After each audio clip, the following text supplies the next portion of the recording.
Isto é um microchip. Ao ampliar a imagem, você encontra uma cidade computacional em nanoescala. Arranha-céus? Centenas de camadas de altura, com centenas de quilômetros de fios conectando tudo. E lá embaixo, é isto. Transistores. Bilhões deles. São os uns e zeros do nosso computador. O chip funciona fazendo com que elétrons passem rapidamente de transistor para transistor. E quanto menores você consegue fazer esses transistores, menos distância os sinais precisam percorrer. Então eles conseguem computar mais rápido. Além disso, você pode colocar mais transistores na mesma área, resultando em um chip muito mais potente. Então, por mais de 50 anos, os transistores foram ficando cada vez menores, e a quantidade que cabia em um chip dobrava a cada 2 anos.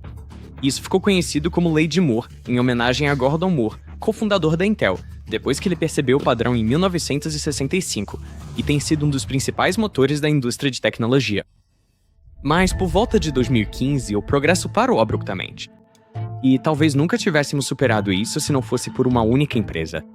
Isso faz com que essas máquinas sejam as máquinas que salvaram a Lei de Moore. Sagrado. Este é um vídeo sobre o produto comercial mais complexo que a humanidade já construiu. Isso é uma loucura. Custa a impressionante quantia de 400 milhões de dólares. E é tão bizarro que quero apresentá-lo a vocês por meio de um experimento mental. Imagine que você foi reduzido ao tamanho de uma formiga. E você recebe um laser tão potente que derrete metal como se fosse manteiga. Em seguida, uma gotícula minúscula de estanho derretido, mais ou menos do tamanho de uma célula sanguínea branca, é lançada bem na sua frente, a cerca de 250 km por hora. E a sua tarefa é acertar essa gota, não uma nem duas, mas 3 vezes seguidas em 20 microsegundos com seu pequeno laser. Pois bem, é exatamente isso que essa máquina faz. Ela acerta uma gotícula minúscula de estanho 3 vezes seguidas, aquecendo cada uma delas a mais de 220 mil Kelvin. Isso é aproximadamente 40 vezes mais quente que a superfície do Sol. E não atinge apenas uma gota. São lançadas 50 mil gotículas por segundo. Com que frequência você erra um tiro de laser? Sentimos falta deles. O quê? Você dispara 150 mil lasers por segundo e não erra nenhum. Exatamente. Exatamente. A mesma máquina também contém espelhos, que podem ser os objetos mais lisos do universo. Se você aumentasse um deles para o tamanho da Terra, a maior saliência não seria mais grossa que um cartão de baralho. Além disso, ela consegue sobrepor perfeitamente uma camada de um chip em cima da outra, sem nunca errar por mais de 5 átomos. E tudo isso acontece enquanto partes da máquina giram a acelerações de mais de 20 Gs. Durante 30 anos, quase todo mundo achou que construir essa máquina de verdade era impossível. E mesmo assim ela existe. Só existe uma empresa no mundo capaz de fabricá-la. Então, que empresa é essa? E que máquina impossível é essa que eles construíram? Esse vídeo é patrocinado pela Brilliant. Mais sobre eles no final do programa. Agora, só um parêntese rápido. Os criadores dessa máquina, na verdade, não patrocinaram este vídeo. A gente só achou que a ciência e a engenharia aqui eram tão incríveis que precisávamos fazer um vídeo sobre isso. Então vamos direto ao conto. Para fabricar um microchip, você começa pegando dióxido de silício, geralmente da areia, e purificando até obter pedaços de silício ultra puros, quase 100% de pureza, que depois são derretidos em um forno especial. Em seguida, você abaixa um pequeno cristal semente no recipiente. Átomos de silício se prendem ao cristal, estendendo sua estrutura. Depois, você levanta lentamente o cristal semente enquanto gira, e isso resulta em um grande lingote de silício monocristalino. É aqui que o cristal semente ficaria, e então você o puxa para fora. Posso tocar? Pode sim. Parece que você não conseguiria segurar isso daqui. Sim? Parece até frágil, como se você... O que será que tem aqui dentro? Tô com medo de te ver. Sim. Ele tá usando mais força. O lingote, então, é cortado em lâminas com serras de fio de diamante, até 5.000 delas, e depois cada lâmina é cuidadosamente polida. Em seguida, ela é revestida com um material sensível à luz chamado fotoresiste. Existem diferentes tipos, mas em um fotoresiste positivo, as áreas expostas à luz ficam mais fracas e mais solúveis. Então, se você iluminar através de uma máscara com padrão, pode enfraquecer seletivamente partes desse revestimento. Depois, você enxágua a lâmina com uma solução básica para remover o fotoresiste exposto, deixando o desenho impresso. Agora você pode realmente transformar esse padrão em estruturas físicas. Isso geralmente é feito corroendo o silício exposto usando produtos químicos ao plasma. E então você deposita um metal, como cobre, para preencher essas linhas gravadas. Como último passo, você remove o restante do fotoresiste e agora você criou uma única camada do chip. Nós simplificamos esse ciclo para os passos principais: revestir, expor, corroer e depositar. Esse processo se repete para cada camada do chip e, dependendo do chip, pode haver de 10 a 100 camadas. A camada inferior são os transistores. Essa é a camada mais complicada, exigindo centenas de etapas que precisam ser todas perfeitas. As camadas superiores são um pouco mais fáceis. Essas são as trilhas metálicas que conduzem sinais e energia. No final, a bolacha de silício pronta pode ter centenas de chips, que depois são cortadas em peças separadas, encapsulados e colocados em produtos. Mas, de longe, o passo mais difícil e crucial do processo é quando você projeta a luz através da máscara e sobre a bolacha. Isso é a fotolitografia. E isso porque essa etapa determina o quão pequenas podem ser as estruturas. A princípio, parece simples. A luz passa pelas aberturas e é bloqueada pelo resto. Mas, à medida que você tenta imprimir estruturas cada vez menores, os espaços em uma máscara começam a se aproximar do comprimento de onda da luz. E isso causa problemas. E a gente pode mostrar isso na prática, porque, por acaso, eu tenho um. Isto é uma máscara, isto é um retículo. Retículo ou máscara carrega o desenho de uma camada do chip. Esse retículo é preenchido com linhas e espaços microscópicos de cerca de 670 nanômetros de largura. E se eu pegar, tipo, um apontador laser? Esse aqui é um laser vermelho. Isso. Se eu passar o laser por aqui, você vê isso aqui. O laser tem um comprimento de onda de cerca de 650 nanômetros. Quando a luz atinge o retículo, suas frentes de onda se curvam ao passar por cada espaço. Então, cada espaço emite ondas que se espalham e se sobrepõem. Agora, vamos olhar só para a luz desses dois espaços. Quando os picos de uma onda se alinham com os vales da outra, dizemos que as duas ondas estão fora de fase e elas se cancelam, então você vê pontos escuros. E quando os picos se alinham com os picos, as duas ondas estão em fase. Elas se somam e você vê pontos brilhantes. Você tem interferência, né? E você vê um padrão de difração. Agora, a difração é inevitável. Então, em vez de lutar contra isso, os projetistas na verdade usam a difração para obter os padrões que desejam. Eles meio que trabalham de trás para frente, a partir do padrão final que querem na pastilha, e projetam as fendas de modo que a difração aconteça de uma forma que crie o padrão desejado. Você vê 3 pontos. O ponto do meio, esse é o original, é a ordem 0. E então, a esquerda e a direita você pode ver. Primeiro e o menos primeiro. Agora, para que possamos ter essa imagem resolvida no wafer, você precisa capturar a ordem 0, a primeira ordem e a ordem negativa da primeira ordem. Quanto menores forem as características, maior será o ângulo alfa entre as ordens 0 e primeira.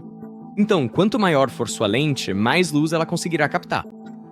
O tamanho da lente é descrita pela abertura numérica, ou NA, que nada mais é do que o seno desse ângulo. Portanto, quanto maior for esse valor, menores serão as características que você pode imprimir. Mas existe um limite físico para o tamanho que o seu sistema de lentes pode ter. Quando esse ângulo chega a 90 graus e sua abertura numérica é 1, sua lente teria que ser infinita. Felizmente, há mais uma coisa que podemos mudar. Este é um laser vermelho. Sim. E um laser vermelho tem um comprimento de onda de 650 nanômetros, eu diria.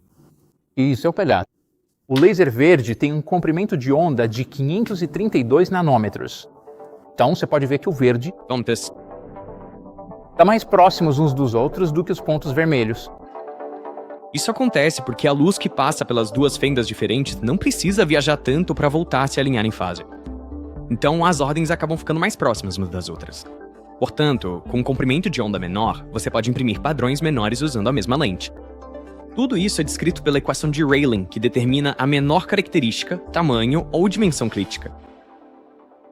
Mas como existe um limite para o quanto você pode aumentar a abertura numérica, quero dizer, até 1 com o tempo, a única maneira de continuar fazendo características cada vez menores é usando comprimentos de onda cada vez mais curtos. E foi exatamente isso que aconteceu até o final dos anos 1990, quando a indústria adotou a luz ultravioleta profunda de 193 nanômetros. Essa era a luz usada para fabricar todos os chips mais avançados, até por volta de 2015. Mas nesse ponto, cientistas já tinham chegado ao limite de quão pequenas podiam ser as características. E a lei de Moore estava prestes a bater de frente com uma parede. Então, a mudança radical era necessária, Uma mudança que vinha sendo preparada há cerca de 30 anos. Lá nos anos 1980, o cientista japonês Hiroki Kinoshita teve uma ideia maluca. Por que não usar comprimentos de onda muito mais curtos, como raio-x de cerca de 10 nanômetros? Em teoria, isso deveria permitir imprimir características muito menores. Mas logo você se depara com um problema. Raio-x nesses comprimentos de onda tem energia suficiente para ejetar elétrons de seus átomos, então a maioria dos materiais os absorve. Mas diferente dos raios-x médicos, que têm comprimentos de onda menores que 1 nanômetro, esses ainda são longos o bastante para interagir com o ar, então o ar também os absorve. Isso significava que o experimento de Kinoshita precisava ser feito a vácuo. Mas ainda pior, ele não podia usar lentes para focar a luz, porque as lentes também a absorveriam, então parecia que essa ideia nunca funcionaria. Mas por volta de 1983, Kinoshita se deparou com um artigo de Jim Underwood e Troy Barbee. O trabalho deles focava em espelhos especiais que conseguiam refletir raio-x com comprimento de onda de 4,48 nanômetros. Então Kinoshita ficou intrigado. Espelhos curvos podem focar a luz assim como as lentes fazem. Se ele conseguisse descobrir como fazer esses espelhos especiais para o comprimento de onda que estava usando, então isso poderia ser uma outra forma de fazer fotolitografia. Os espelhos funcionam mais ou menos assim. Quando a luz passa de um meio para outro, por exemplo, do ar para o vidro, ela se curva ou refrata. Uma parte atravessa e outra parte reflete de volta. A quantidade que é refletida depende de coisas como o ângulo, a polarização da luz e, mais importante para nós, a diferença entre os índices de refração dos dois meios. Quanto maior essa diferença, mais luz é refletida. E Underwood e Barbee usaram esse princípio. Eles fizeram uma camada super fina de tungstênio, com menos de 1 nanômetro de espessura, fina o suficiente para que raios-x pudessem passar sem serem imediatamente absorvidos. Quando os raios-x atingem a camada em um ângulo específico, o tungstênio refletia menos de 1%. Depois, eles ajustaram cuidadosamente a espessura da camada, de modo que o comprimento do caminho dos raios-x transmitidos fosse apenas 1/4 do seu comprimento de onda. Em seguida, eles adicionaram outra camada, desta vez de carbono. O carbono tem um índice de refração maior do que o tungstênio para comprimentos de onda de 4,48 nanômetros. Os raios-x atingem a fronteira e um pouco mais é refletido. Mas desta vez a fase é invertida, ou seja, ela é alterada em meio comprimento de onda. Isso acontece quando qualquer luz passa de um índice de refração menor para um maior. Agora, quando essa nova onda refletida chega à fronteira com o tungstênio, ela já percorreu mais 1/4 do seu comprimento de onda, totalizando meio comprimento de onda. Assim, as duas fases se alinham e as ondas interferem construtivamente. Underwood e Barbee continuaram fazendo esse truque por um total de 76 camadas alternadas, para que, no final, pudessem refletir muito mais dos raios-x. Eles só conseguiram refletir cerca de 6% da luz, mas foi uma prova de conceito de que era possível refletir raio-x. Então, Kinoshita percebeu as possibilidades. Ele colocou a mão na massa e, depois de cerca de 2 anos, sua equipe projetou e construiu 3 espelhos multicamadas curvos de tungstênio e carbono para refletir luz de 11 nanômetros. E com isso, ele conseguiu imprimir linhas de 4 micrômetros ou 4.000 nanômetros de espessura, provando que, pelo menos em teoria, a litografia por raio-x era possível. Um ano depois, em 1986, ele foi apresentar suas descobertas para a Sociedade Japonesa de Física Aplicada. Orgulhoso e animado, ele explicou seu experimento e mostrou sua imagem. Mas, para o seu horror,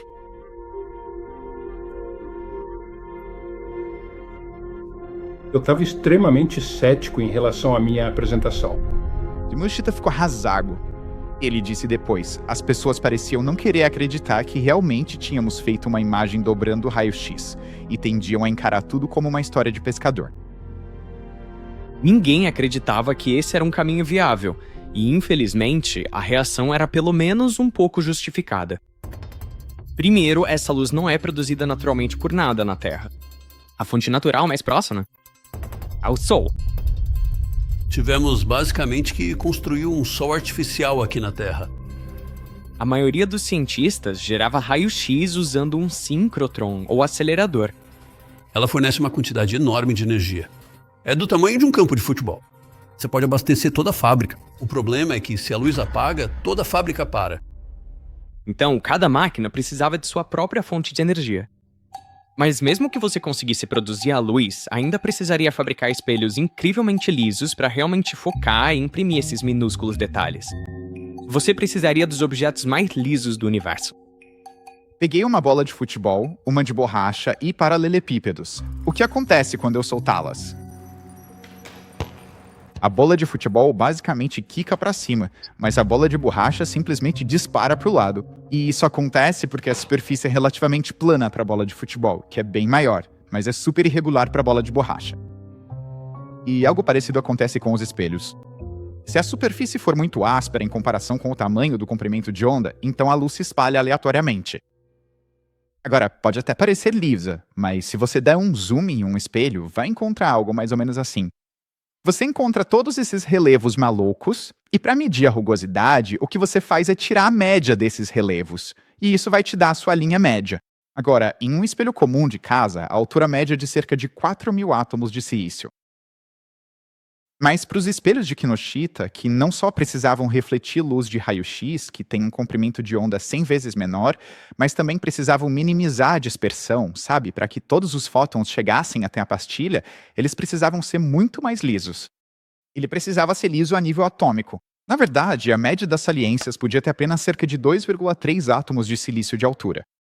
Se um desses espelhos tivesse o tamanho da Alemanha, a maior saliência teria cerca de 1 milímetro de altura. Mas Kinoshita se recusou e Christie. No entanto, minha convicção não mudou. E logo, a ajuda viria de um lugar improvável. Do outro lado do Pacífico, cerca de 70 quilômetros a leste de São Francisco, fica o Laboratório Nacional Lawrence Livermore, um laboratório que nasceu da Guerra Fria, fortemente financiado pelo governo do ZEUA, e construído para um único propósito, e apenas um: armas nucleares. O laboratório foi fundado pelo inventor do ciclotron, Ernest Lawrence, e pelo pai da bomba de hidrogênio, Edward Teller. E ao longo de sua existência, eles projetaram mais de 10 ogivas nucleares do tipo fusão. Por isso, parte das pesquisas deles se concentrou no que acontece dentro das reações de fusão nuclear. As reações de fusão liberavam muita luz de raio-x, uma luz que eles nunca tinham conseguido capturar e analisar. Mas agora, usando aqueles espelhos especiais de múltiplas camadas, havia uma chance. Um dos cientistas encarregados de fazer isso funcionar era Andrew Overlook. E em poucos anos, ele e sua equipe usaram espelhos de múltiplas camadas para refletir um pouco da luz de raio-x. Mas então, em 1987, Andy recebeu a visita de um professor de Cornell. Ele ficou muito impressionado com as tecnologias que desenvolvemos. E ele olhou para mim no final do dia e disse: tudo isso é muito interessante, muito legal e tal. Mas as palavras dele, e eu vou lembrar disso até o dia em que eu morrer, foram: você consegue fazer algo útil com essas coisas? Isso foi no dia anterior ao recesso de Natal de 1987. E eu fiquei tão inflamado com esse comentário que fui para casa. E pelos próximos 10 dias eu escrevi um white paper de várias páginas. Ele aplicou esses espelhos na litografia para imprimir chips usando raio-x. Cerca de 5 meses depois, Andy apresentou suas descobertas em uma conferência. Mas, assim como Inoshita, não foi a resposta que ele esperava. Foi extremamente negativa. Esse foi o ponto mais baixo da minha carreira. Eu literalmente fui ridicularizado no palco e não tô brincando. Todas as pessoas que eu admirava na área estavam ouvindo minha apresentação. E elas foram até o microfone e me disseram, basicamente porque aquilo não funcionaria, o quão idiota era a ideia. Mais tarde naquela semana eu voltei de avião. E na segunda-feira seguinte, meu chefe me perguntou, como foi? E eu olhei pra ele e disse, nunca mais falarei sobre isso. Mas então, 3 dias depois, ele recebe um telefonema de alguém chamado Bill Brinkman, dos Laboratórios Bell. Então eu fui até meu chefe e disse, acabei de receber uma ligação de um cara chamado Bill Brinkman, você sabe quem é? E os olhos do meu chefe se arregalaram e ele disse, sim, ele é o vice-presidente executivo da AT&T. Eu disse, bom, ele acabou de me ligar e pediu para eu voar até Nova Jersey e fazer uma apresentação. A resposta do meu chefe disse tudo. Ele basicamente disse, bom, você tem que ir. Nos laboratórios Bell, Andy encontrou pessoas que também acreditavam na ideia, e não poderia ter acontecido em melhor hora. Nos últimos 30 anos, Uzua, o governo investiu bilhões de dólares em laboratórios nacionais para manter a vantagem tecnológica do país durante a Guerra Fria. Mas no final dos anos 1980, a Guerra Fria estava desacelerando, e todos esses laboratórios estavam sentados em pesquisas com potencial comercial. Então, o governo incentivou os laboratórios a fazerem parcerias com empresas dos Estados Unidos, para transformar essa pesquisa em produtos e estimular a economia. E o governo, então, forneceria capital semente. Os Os laboratórios Bell fizeram parceria com a Indus Labs e mais 2 para continuar desenvolvendo a litografia por raio-x. E em 1993, a primeira conferência internacional de litografia por raios-x foi realizada no Japão, perto do Monte Fuji. No discurso de abertura, Kinoshita disse que, enquanto não perdermos o desejo que surgiu dentro de nós, a tecnologia avançará constantemente do micro pro nano pro pico. Eles até deram um novo nome para a tecnologia, litografia ultravioleta extrema, ou simplesmente EUV. Mas então, em 1996, o governo cortou o financiamento para o projeto. Isso foi um desastre para as grandes empresas de chips como a Intel. A indústria estimava que as ferramentas de litografia de 193 nanômetros ficariam para trás em relação à lei de Moore até 2005. Mas não havia outras alternativas. Então, Intel, Motorola, AMD e outras empresas se uniram e investiram $250 milhões para manter o projeto, tornando-se o maior investimento já feito pela iniciativa privada, e um projeto de pesquisa do Departamento de Energia. No ano 2000, os laboratórios produziram isto, o Engineering Test Stand. Foi o primeiro protótipo de EUV totalmente funcional. Ele produzia 9,8 watts de luz EUV de 13,4 nanômetros, que era então refletida por 8 espelhos desde a fonte até a máscara e depois até a pastilha. Ele conseguia imprimir características de 70 nanômetros e provou que o EUV era possível. Foi um marco conseguir fazer o Engineering Test Stand funcionar. Isso mostrou para empresas como a Intel que, uma boa engenharia nos levaria até lá. E parece que você já tem o protótipo. Não deve ser tão difícil assim comercializá-lo depois. Era isso que eles pensavam. Mas o protótipo tinha uma falha grave. Ele só conseguia imprimir cerca de 10 pastilhas por hora. E para tornar o EUV viável economicamente, ele teria que imprimir centenas de pastilhas por hora, 24 horas por dia, 7 dias por semana, 365 dias por ano. O principal motivo para a produção ser tão lenta era porque a luz refletia em 8 espelhos e no retículo, que também é um espelho, só que com o design gravado. Máscaras tradicionais que permitem a passagem da luz não funcionam, porque, elas absorvem toda a luz. Cada espelho tinha uma refletividade de cerca de 70%, que é próximo do máximo, mas depois de 9 reflexões, só resta 4% da luz. O que significa que de cada 100 fótons, apenas 4 chegam até a pastilha. Então, você pode pensar, é só usar bem menos espelhos, mas isso só funciona até certo ponto. Quando você foca a luz com qualquer sistema óptico, sempre ocorre alguma distorção. Por exemplo, os raios que passam pelas bordas externas da maioria das lentes focam a luz de forma um pouco diferente dos que passam perto do centro. Isso é chamado de aberração esférica. E câmeras normais corrigem isso e outras aberrações usando múltiplas lentes. E um sistema de espelhos lá é diferente.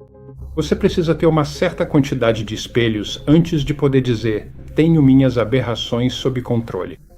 Na verdade, os sistemas de hoje têm 6 espelhos. Isso ajuda um pouco, mas depois de refletir em 6 espelhos e no retículo, você ainda fica com apenas cerca de 8% da sua luz. Então eles precisaram aumentar drasticamente a potência da fonte para pelo menos 100 watts. Agora, para a maioria das empresas, esse aumento de 10 vezes parecia impossível. Até mesmo pessoas que trabalharam no teste de engenharia comentaram que, embora a tecnologia EUV em si já estivesse resolvida, havia zilhões de desafios de engenharia para transformá-la em uma realidade na linha de fabricação.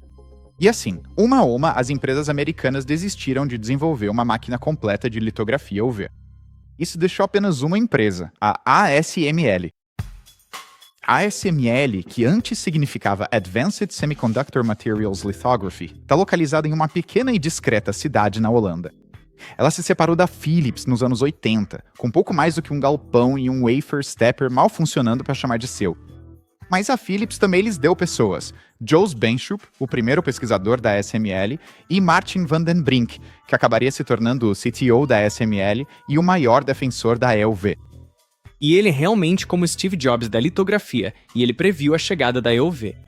A ASML havia se juntado ao consórcio americano de EUV anteriormente, e agora a tarefa deles era encontrar uma forma de comercializar a EUV. Eles iriam trabalhar juntos com seu parceiro alemão, a Zeiss, onde a Zeiss cuidaria dos espelhos e a ASML se concentraria na fonte de luz. Uma das primeiras decisões ao criar qualquer sistema de litografia é decidir qual comprimento de onda usar. Nos primeiros dias foram explorados comprimentos de onda entre 5 e 14 nanômetros. A questão é que você precisa encontrar uma fonte e também precisa encontrar ópticas que reflitam esses comprimentos de onda. Então, você tem que buscar a combinação certa. Underwood e Barbie já tinham feito espelhos que conseguiam refletir luz em torno de 4 nanômetros. E como esse comprimento de onda é tão pequeno, parecia a escolha óbvia. Mas a refletividade máxima desses espelhos era de apenas cerca de 20%. Então, depois de passar por 6 espelhos e pelo retículo, você fica com apenas 0,00128% da luz, o que é muito pouco. Felizmente, outros pesquisadores também analisaram 2 outros pares, silício e molibdênio, que tinham uma refletividade máxima teórica de 70% para comprimentos de onda em torno de 30 nanômetros, e molibdênio e berílio, com uma refletividade máxima teórica de 80% para comprimentos de onda em torno de 11 nanômetros. Então a escolha parecia óbvia, né? Quer dizer, é só escolher o comprimento de onda mais curto e a refletividade mais alta. Mas acontece que o berílio é extremamente tóxico e também difícil de manusear. Então, os cientistas focaram no silício e no molibdênio. Para fabricar os espelhos, a Zeiss usou um processo chamado pulverização catódica. Um alvo feito do material de revestimento é bombardeado com plasma ou íons, fazendo com que átomos sejam ejetados, voem e grudem no espelho. Esse é um processo bagunçado, então as camadas acabam ficando com saliências e lacunas. Esse foi um truque bacana que, na verdade, a equipe na Holanda aperfeiçoou. Com o feixe de íons, você só dá uma sacudida até o átomo cair no buraco onde precisa estar. E aí fica tudo plano. Com o design do espelho definido, a ASML precisava de uma fonte para aquele comprimento de onda específico. Então era 13.x. A próxima boa pergunta é: qual é o x? Agora você procura a fonte. Então, basicamente, existem 3 maneiras de gerar EUV. Construir um sol na Terra. O primeiro método que os primeiros pesquisadores usaram foi o synchrotron, mas ele foi rapidamente descartado porque cada máquina precisava de sua própria fonte. Os outros 2 métodos são baseados no mesmo princípio. Quando um elétron se recombina com um íon, o íon cai para um nível de energia mais baixo e libera esse excesso de energia como um fóton. E se você escolher o íon certo, então esse fóton vai ter exatamente o comprimento de onda que você precisa.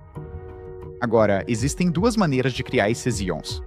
A primeira é pegar um metal, aquecê-lo até virar vapor metálico e então aplicar um campo elétrico forte sobre ele. Isso faz com que 3 elétrons colidam com átomos próximos e os ionizem. Se você então desligar o campo elétrico, os elétrons se recombinam com os íons e produzem luz. E isso é plasma produzido por Dicéria. Isso é o conceito que usamos primeiro por causa da sua relativa simplicidade. E rapidamente conseguimos chegar a alguns watts. Queríamos chegar a 100 watts e lutamos por muito tempo. Vocês não escalavam. Não pudemos escalar. Eles precisavam de uma mudança drástica. Então eles mudaram para o segundo método. Esse método usa um laser de alta potência para atingir um material-alvo, criando um plasma que chega a mais de 220 mil graus Celsius. Os elétrons têm tanta energia que o núcleo não consegue mais segurá-los, e até 14 elétrons escapam de suas órbitas. Depois que o laser é desligado, os elétrons e íons se recombinam para produzir luz. Esse é o plasma produzido por laser, e foi o único método que parecia escalável. Na verdade, esse era o mesmo método usado pelo Engineering Test Stand, um laser de 1700 watts disparado em um fluxo de gás xenônio, para produzir luz de 13,4 nanômetros. Mas o xenônio tinha um grande problema. A eficiência de conversão, ou seja, a proporção de luz utilizável em relação à quantidade de energia colocada, era péssima. Era de apenas cerca de 0,5%. Isso porque, embora o xenônio emita luz na faixa de 13 a 14 nanômetros, há muito mais luz liberado em torno de 11 nanômetros. Então a maior parte da energia era usada para gerar luz que os espelhos não conseguiam refletir. Além disso, o laser não ionizava todos os átomos. Então os átomos neutros de xenônio que sobravam reabsorviam fortemente parte daquela luz de 13,4 nanômetros. Então a ASML começou a olhar para outro material, o estanho. Agora, o estanho tem um pico de emissão muito mais alto, em torno de 13,5 nanômetros, o que resulta em uma eficiência de conversão de 5 a 10 vezes maior do que o xenônio. Mas assim como o xenônio, átomos neutros de estanho também absorvem luz EUV. Então eles tiveram uma ideia maluca: disparar uma gotícula minúscula de estanho por vez. Mas para alcançar a potência necessária, seria preciso produzir e acertar milhares de gotículas a cada segundo. Todas elas precisam ter exatamente o mesmo formato e tamanho. Mas acontece que você não consegue criar instantaneamente milhares de gotículas de estanho que sejam exatamente iguais. Então eles encontraram uma solução alternativa. Para fazer as gotículas, o estanho extremamente puro é derretido e empurrado por um bico microscópico usando nitrogênio sob alta pressão. Esse bico vibra em alta frequência, quebrando o fluxo em pequenas gotículas. Essas gotículas são irregulares em formato, velocidade e distância, e todo o processo é caótico. É aí que tá o nosso segredo. Como você modula esse jato de estanho para que ele forme as gotículas que queremos e que elas sejam estáveis? Acho que encontramos o artigo, que descrevia esse processo, e foi meio revelador para mim perceber que parece que todas as gotículas realmente saem irregulares do bico. Mas então, antes de chegarem ao lado onde são atingidas pelo laser, as pequenas gotículas irregulares se juntam para formar essas gotículas perfeitamente espaçadas, perfeitamente regulares, que têm praticamente o mesmo tamanho e formato, e todas viajando na mesma velocidade. Isso para mim parece mágica, Jason. É exatamente isso. Como você pega um fluxo longo de um jato de estanho que quer se quebrar em todas essas gotículas irregulares e, força nele algo que vai colapsar em uma única gotícula. E aí isso acontece de novo, e de novo, e de novo. Você... Também não tem tantas variáveis assim para mexer. Então, você tem a pressão com que empurra o estanho e a frequência do bico. Parece um problema difícil de resolver. Não tem muitas variáveis para mexer. Então, dominar essa modulação do jato é como a gente faz as gotículas. Mas essas gotículas não só precisam ser idênticas, elas têm que estar se movendo incrivelmente rápido. O que acontece é que, se a próxima gotícula que está descendo na linha estiver muito próxima, ela acaba sendo perturbada e se desestabiliza. O próximo evento de plasma. Então, temos um requisito que é tanto produzir 50.000 gotículas por segundo, quanto garantir que elas estejam viajando. Em 2011, a fonte de plasma produzida por laser deles atingiu 11 watts, mais que o dobro do que conseguiram com a fonte anterior. Mas eles ainda estavam limitados a apenas 5 wafers por ar. Então, eles precisavam aumentar a potência. E rápido, porque prometeram que chegariam a 60 wafers por hora até o final de 2011. Infelizmente.